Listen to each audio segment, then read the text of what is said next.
Semoga Indonesia lebih baik, tentunya dalam pelayanan masyarakat pada rakyat Indonesia. SDM punya program penertiban gas LPG 3 kg.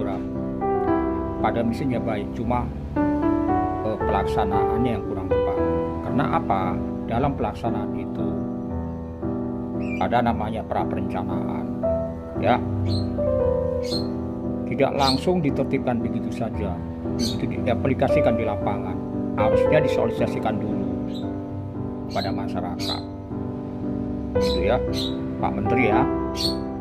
Akhirnya heboh, gitu ya, akhirnya panik, gitu ya. Harusnya dilakukan pendataan awal sebelum itu diaplikasikan pelaksanaan di lapangan. Itu loh, ya. Jadi semua sudah siap, ya. Data yang namanya pengecer yang sekarang menjadi subagen dari Pangkalan, ya.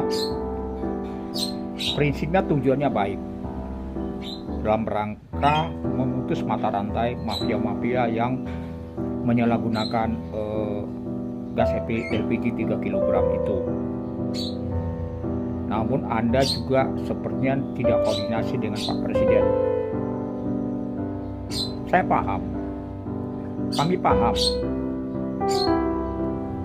Menteri SDM mempunyai niat baik, tapi niat baik itu tidak dipersiapkan secara matang, ya, tidak profesional, ya, tidak berpengalaman. Harusnya dilakukan pendataan awal yang saya sebutkan di pra-perencanaan tadi, seluruh Indonesia. Data yang namanya pengecer itu yang menjadi bagian dari subagen tadi. Nah, sekarang namanya subagen, ya, monggo saja apapun namanya, ya. Itu sehingga tidak ada masyarakat panik, jatuh korban. Jadi niat Anda tuh baik, cuma apa ya, gerabak gerubuk, gitu ya, kalau bahasa gerabak gerubuk. Seorang menteri harusnya dilakukan secara profesional. Perintahkan ke bawah, ke staf untuk pendataan seluruh Indonesia, pengecer yang ada, ya. Jadi ini kesalahan Anda.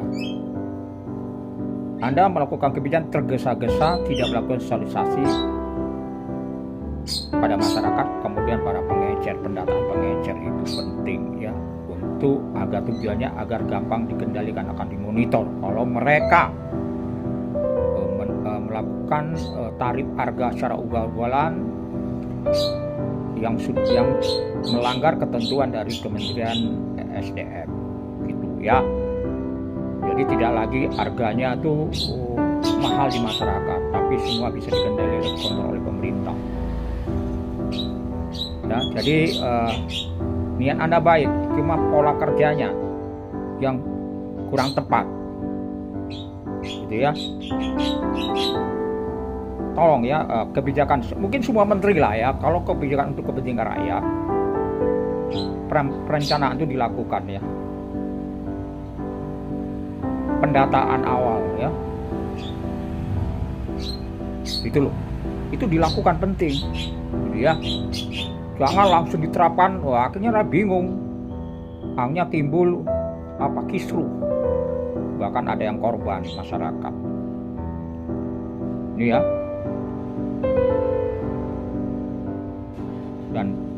Dan ini bukan kebijakan Prabowo, ini kebijakan Menteri SDM loh, ya. Ini rakyat harus tahu.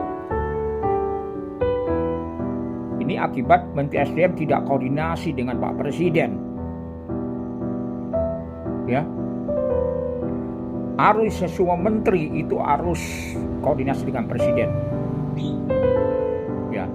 Mungkin Pak Presiden ada masukan-masukan pada pembantunya, para menterinya, gitu ya, untuk dalam rangka untuk kebijakan untuk masyarakat, untuk rakyat. Artinya presiden menginginkan pelayanan ke masyarakat lebih baik, ke rakyat lebih baik. Itu ya. Dan Pak Prabowo sudah jelas komitmennya. Beliau akan meningkatkan kesejahteraan rakyat. Itu komitmennya Pak Prabowo. Sehingga menteri-menterinya harus ikut irama Presiden Prabowo. Ya. Itu ya. Para menteri, Pak Menteri ya. Anda harus bisa mengikuti irama Presiden Prabowo.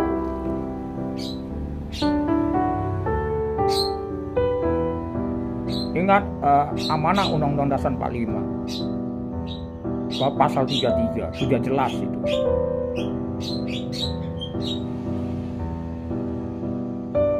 Muara daripada semua itu, pasal-pasal yang ada Undang-Undang Dasar 45 adalah sebenarnya lebih banyak berbicara untuk kepentingan rakyat di sana. Itu harus Anda pahami. Ya. Marwah dari Undang-Undang Dasar 45 sudah jelas. Itu lebih banyak nuansanya bagaimana melayani masyarakat lebih baik, rakyat lebih baik. Bagaimana menjaga kesejahteraan rakyat, itu indikator sebagai pemerintahan yang baik. Apabila seorang pemimpin, seorang kepala negara tidak bisa menjaga rakyat, berarti dia gagal. Jadi kita jangan bicara tahun Indonesia tahun emas 2045. Indikatornya salah satu adalah masyarakatnya sejahtera. Itu indikator salah satu indikator menuju tahun emas 2045. Itu salah satu ya. Dan ini Anda nggak usah bantah ya. Karena semua warga negara berhak untuk bersuara untuk menyelamatkan negara ini. Negara ini adalah milik rakyat. Ya. Kenapa ada negara? Pasti ada rakyat, ada pemerintah. Pemerintah untuk mengatur regulasi. Regulasi apa? Untuk kepentingan rakyat tentunya gitu loh ya. Jadi harus paham nih ya. Tolong Anda pahami para menteri isi Undang-Undang Dasar 45 itu ya. Jangan omon-omon gitu ya. Harus dipahami gitu ya isinya.